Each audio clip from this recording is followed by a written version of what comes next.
मौजूद तमाम अधिकारी, मेरे साथ टीचर्स और प्यारे बच्चों, जैसा कि टॉपिक का नाम आपको बताया गया, उससे पहले एक बात बता दूँ कि मुझे माइक पर बोलने की डेढ़ देते वक्त आदत नहीं है, लेकिन मजबूरी आ रही है कि मैं गले की तकलीफ की वजह से नहीं बोल पाऊँगा अपनी तेज आवाज़ में, वरना फिर मुझे खांसी शुरू हो जाएगी, थोड़ा डिस्टर्बेंस होगा, तो उसके लिए पहले माफ़ी मांगता हूँ।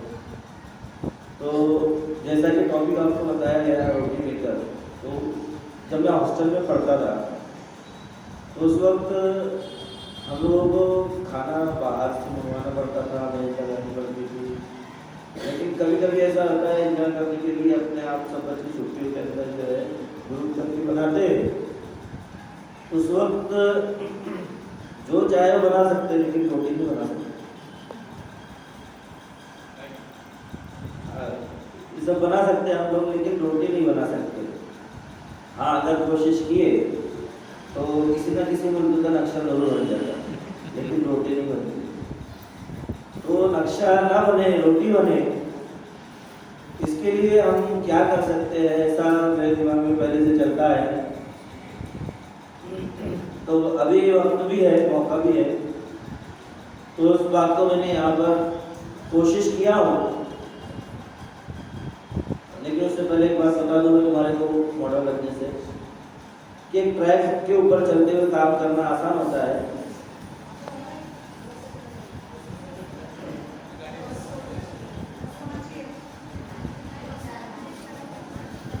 चलो चलने दो सर। आप ओए मागून रे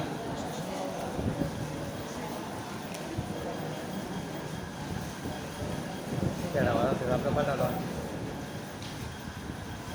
सर। तो जब हम कोई चीज़ ऐसी हाथ में लेते हैं जो नहीं है और उसको हम बनाना चाहें, तो ये बात मानकर हमको शुरू करना पड़ता है कि कामयाबी मिलेगी इसकी गारंटी नहीं है। क्योंकि बड़े बड़े साइंसदान जैसे थॉमस अल्वा एडिसन जब टंगस्टन तार को बनाया, उससे पहले कई 100 मरतबा नाकाम हुआ। तो ये मेरी पहली कोशिश है, देखते हैं उसका क्या नतीजा है। मैं तुम्हारे सामने बयान करने जा रहा हूँ। ये एक यांत्रिकी उपकरण है, एक मैकेनिकल इक्विपमेंट है, वैज्ञानिक आला है।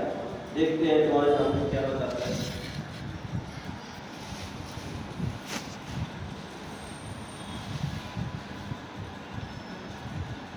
ऊपर से दिखाई नहीं देगा, इसलिए मैं ये लेवल पर ला रहा हूँ उसको, टेबल पर रखकर। थोड़ा आगे आ जाओ।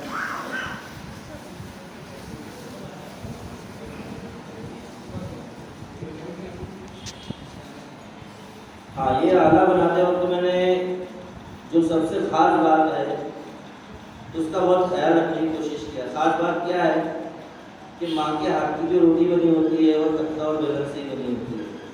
तो मशीन का कोई आला ऐसा ना हो कि जिसके बीच में से गुजरे उसमें से तख्ता भी गायब हो और बेलन भी गायब हो। ये दोनों चीज़ों को यहाँ बनाए रखने की कोशिश किया मैंने। तो वो इक्विपमेंट अगर हमारे किचन के टेबल पर आ जाए और पूरा टेबल यहाँ से वहाँ तक की घेर ले, मोटर हो, बेल्ट हो, अमुक हो, ढमुक हो, तो किचन की जगह एक फैक्ट्री दिखने लगेगा। हमारा तख्ता वगैरह कैसा होता है, लाया रखे बनाया हुआ लेकर चलेगा। तो उस साइज को मेंटेन करने के लिए मैंने एकदम कॉम्पैक्ट साइज इसको बनाया है और लकड़े का और सादे चीज़ों का इस्तेमाल किया। इसके अंदर टेक्निकल चीज़ अगर कोई कहे नहीं तो बेरिंग के अलावा कुछ नहीं है। तमाम चीज़ें मैंने अपने हाथ से ऊपर बैठ कर और उससे काट कर हथौड़ी, मैंने जितना मैकेनिकल वर्क है सब मैंने अपने हाथ से किया। अब इसमें दो खास चैलेंज थे। एक चैलेंज ये है कि जो वर्टिकल फोर्स होता है उसको बनाना, फोर्स हम ऐसे लगाया और काम ऐसे करें। ये शुरुआत में भी इम्पॉसिबल था, बाद में बहुत टेक्निकल वर्क लगाकर इंजीनियर्स ने गेयर्स बनाए। इस तरह से मोशन दो, उसके ऊपर उनके ऐसे घूमते लगे। तो ये बनाना मेरे लिए बहुत टेक्निकल चैलेंज था। मैं इंजीनियरिंग जो है टीचर अपने यहाँ पर बाहर से पूछा भी कि बगैर गेयर के कैसे बनेगा, तो उन्होंने बोले मैं गेयर की मदद से नहीं बनेगा, 2 गेयर तो तुम्हारे को लगाने पड़ेंगे, एक वर्टिकल और दूसरा हॉरिजॉन्टल। और वो गियर आए मतलब बहुत सारी चीज़ें आई। फिर उसके बाद दूसरा ख्याल ये आया कि एक मोटर सीधे लगा दो, मोटर लगाए तो उसका वायर लगाओ, बैटरी बैकअप लगाओ, फिर उसमें वो मज़ा नहीं है जो बाकी आपकी रोटी का मज़ा आता है। तो ये सारी चीज़ों को ध्यान में रखकर मैंने तकरीबन 20 दिन इसके ऊपर बहुत मेहनत किया और ये इक्विपमेंट बना है। तो इसका वो जो चैलेंज था कि किस तरह से वर्टिकल वेलोसिटी को कन्वर्ट करना हॉरिजॉन्टल वेलोसिटी में, इसको मैंने खीलों की मदद से बनाया और चार से बनाया, 2 व्हील बनाकर अपना तख्ता जो था उसको चलाया।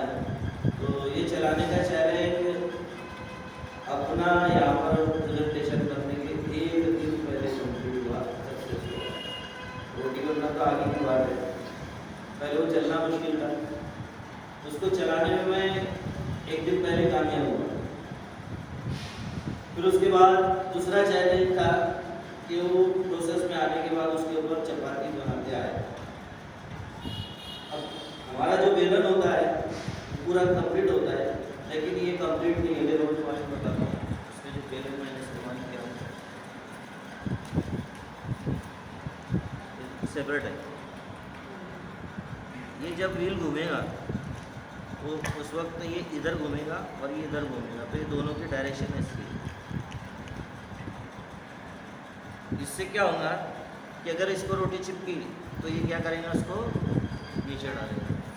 अगर सिंगल रखते उसको तो रोटी पलट जाती, कभी कभी वो बनाते वक्त तो रोटी चिपक कर पलट जाती ना।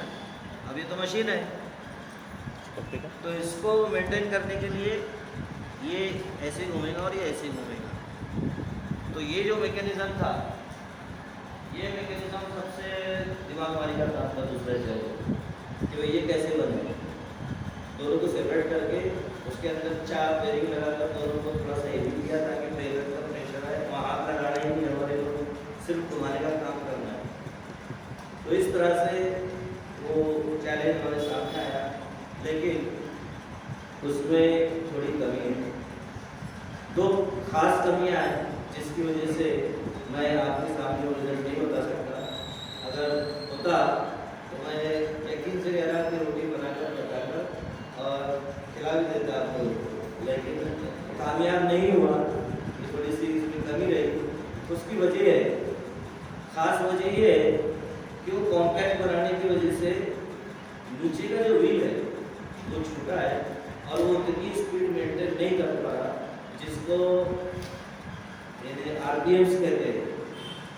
वो RPM अगर मेंटेन हो जाते तो ये 100% सक्सेस होगा।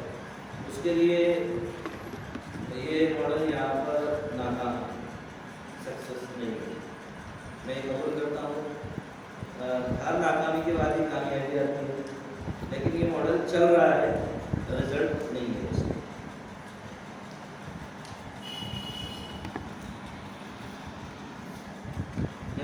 ये जो अगर आप लोग देख पा रहे हो कीले लगे हुए दिखाई दे रहा है ना, कीलों से मैंने गियर्स बनाए और ये सारा काम हाथ से किया हूँ।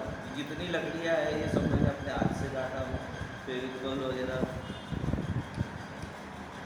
ये पुली रोटेट करने के लिए ये, और इसके अंदर ये हैंडल बैठाना, ये मैकेनिज्म को इससे मैच करना।